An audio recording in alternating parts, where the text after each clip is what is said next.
Kwa hivyo kuna tatizo hilo ambalo tutaendelea kulisukuma na kung'ang'ana mpaka tutakapopata wale ambao wanaamini katika ugatuzi rasmi. Labda ndio mambo ambayo angepewa uzito kwa ile kongamano. Kongamano hili ni vizuri niseme, hatuendi kupeleka yale mambo, tuenda kusema tumekuwa katika ugatuzi kwa miaka kadhaa. Je, tumefika wapi? Unajua ni vizuri tuelewane. Ni kama kitu ambacho mnaita kwa Kiingereza report form. Tungetaka wananchi wakatuambia. Na ukiangalia tumechukua msimamo wa kusema kwamba kwa siku nyingi imekuwa ni viongozi. Kwa sasa it is for the people, for prosperity. Tujue, je, ugatuzi huu pengine umefaidi viongozi pekee, lakini wananchi wamefaidika? Mambo kama haya.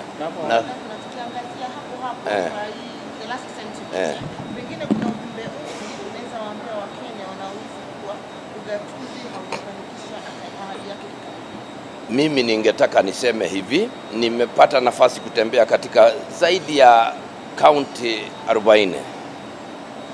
Na ninapowasikiza wengi wanasema kuna tofauti kubwa. Niseme tu mfano. Wananchi wa Mandera wameona lami kwa mara ya kwanza baada ya ugatuzi. Wajia wamepata hospitali ambazo zimejengwa na gavana ambaye ni mwenyekiti wangu, ambazo hazikuwako. Kwa sasa ako na zaidi ya zahanati na mahospitali 200 ambao amejenga mwenyewe, na unajua jinsi Wajia ilivyo kubwa. Tusiangalie unajua ni vizuri tuseme kama Wakenya, 30% au zaidi, asilimia 70 ya fedha na ushuru unaokotwa katika taifa hili huwa na serikali kuu. Lakini pesa zinazofika katika kaunti ni pesa chache kidogo sana. Lakini kumekuwa na wimbo ambao unaongozwa na serikali kuu kuonyesha kana kwamba counties ndipo kuna ufisadi. Lakini si kweli, kwa sababu je, kwa nini hospitali zinaendelea kufanya kazi katika taifa hili na hospitali zetu zote ni zetu?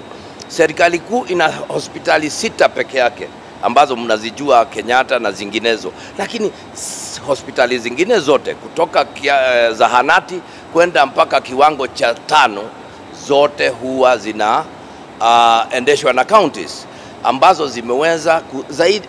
Ukiangalia bado tunaendelea kutoa matibabu. Ukiangalia tulipochukua usukani miaka iliyo kabla ya ugatuzi, kulikuwa hakuna shule za chekechea. Leo hii ukitazama kuna walimu zaidi ya 20,000 ambao wameajiriwa na counties. Pia kuna madarasa mengi yamejengwa, barabara zimejengwa na zimeundwa. Tusije tukasema kwamba kwa sababu pengine hatujafikia kiwango kile mngefikiria tumefika, tukaweza kurejesha nyuma mambo ya ugatuzi. Kwa nini nasema hivyo? Mwanzo Wakenya ndio walisema wanahitaji ugatuzi. Kwa sababu gani? Kwa sababu kulikuwa na mapendeleo. Serikali yoyote ambayo ilichukua uongozi ilitenga sehemu fulani katika taifa hili. Lakini leo hii watu wa Homa Bay wana fedha zao, kama wako upinzani ama hawako, wana fedha zao. Wale wako Nyeri wana fedha zao, wale walio Wajia wana pesa. Kwa hivyo wanaweza kufanya mambo yanayowahusu kuliko jinsi mambo yalivyokuwa zamani. Fedha zote ziko Nairobi, zinagawiwa kulingana na mapenzi ya serikali iliyoko. Bado katika masuala ya fedha, ndio Mheshimiwa Gavana, ni pesa ngapi ambazo zinatumika kuandaa kongamano hili? Tayari nimekosa kulijibu swali hilo kwa sababu tulikuwa mwanzo tumeweka bajeti, lakini tukakubaliana kwamba tungetaka whittle down. Kwa hivyo sina the figure right now, lakini tayari unajua niseme kwa mfano kila county tutatoa kama milioni 2. Ukitazama hapo sasa unaona ni kama zaidi ya milioni 94, na kuna wahifadhi na wengine, tuko laini hizo tu, lakini sina idadi kabisa, kwa sababu nafikiria tungezungumzia kwa mkutano ambao tutakuwa nao baada ya hapa. Turuhusu tuzungumzie masuala ya siasa. Siasa wachaneni nazo. Mnataka kujua nini? Mnataka kujua nini? Je, eneo la Mlima Kenya sasa limeanza kuhusu? Hapana, mimi ningetaka niseme ukweli. Unajua ni vizuri tuseme ukweli. tunafurahi kwa sababu rais amekuja, na hii wiki imekuwa nzuri kwa sababu tumepata marupurupu. Tungetaka awe akiendelea kuja kwa sababu akija marupurupu yanapatikana na tuna furaha, lakini mwito ni ule ule, tuko pale pale.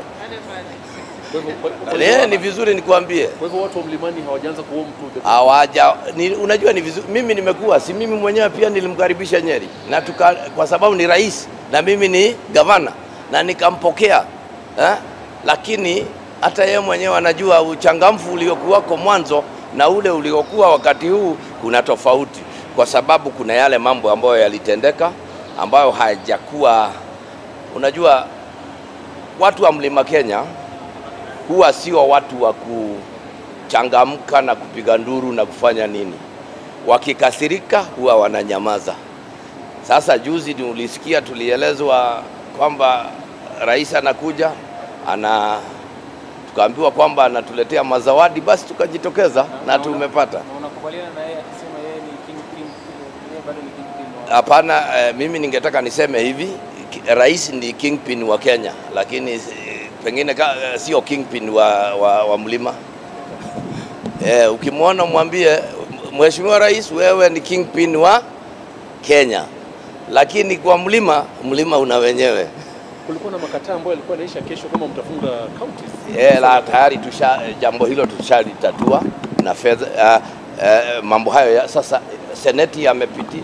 Unajua ni vizuri nikueleze, tulipoketi na Mheshimiwa Badi tulikubaliana hizo fedha ambazo zilikuwa zimetolewa, tukaangalia na tukahakikisha kwamba bilioni 25 zitarejeshwa, na akaandika barua kule Senate ambayo ilipitishwa. Kwa sasa inaelekea katika National Assembly ambao pia tuna uhakika itapita. Kwa hivyo hatutafunga counties. Haya, hata mnyi mnataka kusikia ya Gikuyu? Haya kejoria hii. What did you want to know?